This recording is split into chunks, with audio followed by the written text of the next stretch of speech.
ভাই বিশ্বাস কর, আমি তার চোখে আমার জন্য হাজারো মায়া দেখেছি, হাজারো মায়া কান্না সে আমার জন্য কান্না করেছে, আমি এমনটা দেখেছি।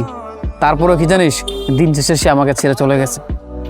আমি দেখেছি সে আমাকে ভীষণ ভালোবাসতো, আমাকে ছাড়া নাকি সে কোনো কিছু বুঝতোই না, অথচ দিন শেষে আমি সেই মানুষটাকে হারিয়ে যেতে দেখেছি।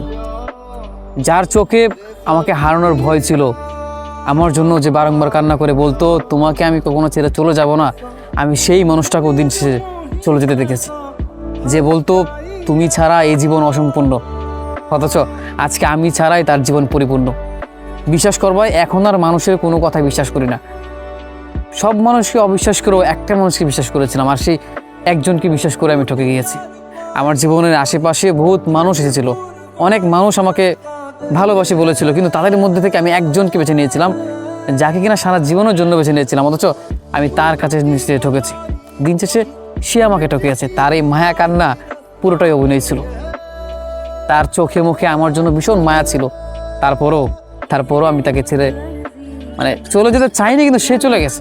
বিশ্বাস করবি কিনা জানি না, বাট সে ছেড়ে চলে গেছে। তাই এখন কারোর প্রতি কোনো বিশ্বাস, কোনো ভালোবাসা, কোনো কিছু আর থাকে না বা থাকবেও না। কেন, যে বিশ্বাস ভেঙে গেলে সরি কোনো কাজে আসে না। ওই যে কথা আছে না, যে কাচের একটা গ্লাস যদি ভেঙে যায় সেটাকে আর কখনো জোড়া লাগানো যায় না, ঠিক তেমনি একটা মানুষকে ভালোবেসে তাকে বিশ্বাস করে যে এই পরিমাণ ঠকেছি, মনে হয় না পৃথিবীতে আর কোনো মানুষকে আমি ভালোবাসতে পারবো বা বিশ্বাস করতে পারবো। একটা সময়ের পর গিয়ে মানুষের প্রতি মানুষের বিশ্বাস আসলেই উঠে যায়।